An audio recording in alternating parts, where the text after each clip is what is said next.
Single dad's little girl missed her exam to help a female CEO, then a helicopter landed in their yard. The sun had barely risen when 7-year-old Aiza ran into her father's room, her tiny hands shaking him awake. "Abu, someone is crying outside, a auntie is hurt." Her voice trembled with a mixture of fear and urgency. And that was the moment everything began, the moment that would change not only their lives but also the future of a powerful woman who thought she needed no one. Tariq, a single father struggling to keep life stitched together, rushed out barefoot, still half asleep, only to find an injured woman near the roadside, leaning against a fallen bike. Her suit was torn, her ankle bruised, and her eyes, strong but exhausted, lifted to meet his. I'm okay," she whispered, clearly not okay at all. Aiza held the woman's hand with a gentleness that didn't match her age. "Auntie, don't move, Abu will help you, you're safe." That one sentence, spoken with pure sincerity, would eventually shake the foundation of a woman who believed kindness was a luxury she could never afford. Her name was Samira Khan, CEO of one of the largest tech companies in the country. But at that moment, she was simply a woman in pain. Tariq helped her inside their small home. "You need medical help," he insisted. "I have a meeting, it's important," she muttered through clenched teeth. Aiza placed a glass of water in her hands. "More important than walking?" she asked, her innocent logic disarming the CEO in ways no boardroom ever had. Samira looked at the little girl, her expression softening. "What's your name?" "Aiza, and today is my exam. But Abu says helping people comes before everything." Samira froze. The sentence pierced through her like a forgotten truth. Aiza missed her exam that day, not because she was careless, not because she overslept, but because she chose kindness over everything else. She stayed beside Samira, holding her hand, keeping her talking so she wouldn't faint, making her laugh despite the pain. And Tariq, despite knowing the consequences of his daughter missing school, didn't stop her. Because he knew compassion was worth more than grades. By afternoon, Samira's pain had worsened. Tariq insisted on taking her to the clinic.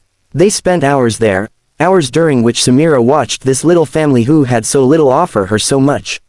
Tariq told her their story hesitantly. His wife had passed away 3 years ago, leaving him to raise Aiza alone. He drove a school van for income, worked nights at a mechanic shop, and still managed to make breakfast every morning because Aiza deserves a full childhood. Samira had lived the opposite life, built around power, deadlines, and loneliness. She had money, fame, and influence, but no one to bring her water, no child to hold her hand, no warm home like this one. She never knew what she was missing. The next day, Samira's company exploded in chaos. Her absence had caused a chain reaction. News leaked that she had missed a government meeting, putting the company at risk. Journalists speculated about her health. The board panicked. By evening, her personal assistant finally tracked her location, and within hours, Samira's security team came to take her home. Before she left, she knelt to Aiza's height. "You missed your exam because of me." Aiza smiled shyly. "Exams happen again. People don't." Samira felt something inside her crack open. "You're braver than most adults I know." She turned to Tariq. "And you, I owe you." Tariq shook his head. "You don't owe us anything. Anyone would have helped, but Samira knew better. Not everyone would have." Life returned to normal. Aiza went back to school. Tariq went back to work. And Samira returned to her empire of glass towers and endless pressure. But she couldn't forget them. The kindness, the warmth, the simplicity, the feeling of being cared for, something she hadn't felt in years. A week later, as Tariq was preparing lunch, the ground outside began to shake. Aiza ran to the window. "Abu, something is landing in our yard." A roar filled the air. A helicopter, white, sleek, and massive, descended right in the center of their small yard, blowing dust everywhere. Neighbors screamed. Kids ran to their rooftops. Tariq stood frozen, shielding Aiza behind him.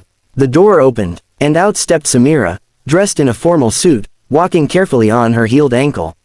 Aiza gasped. "Auntie, you came back." Samira knelt and opened her arms.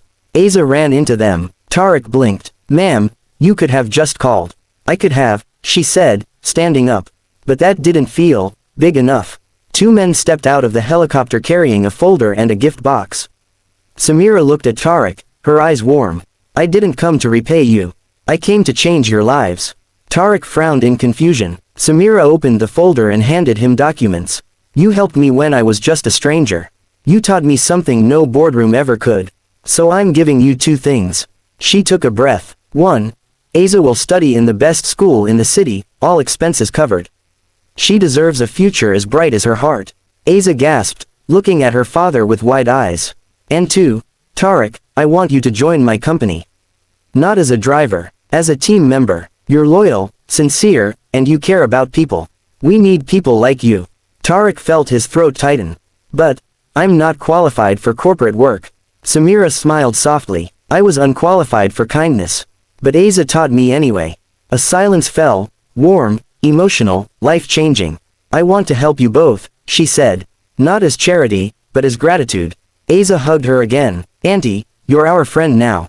Samira swallowed hard. I would like that more than you know. It was the first time in years someone had called her a friend.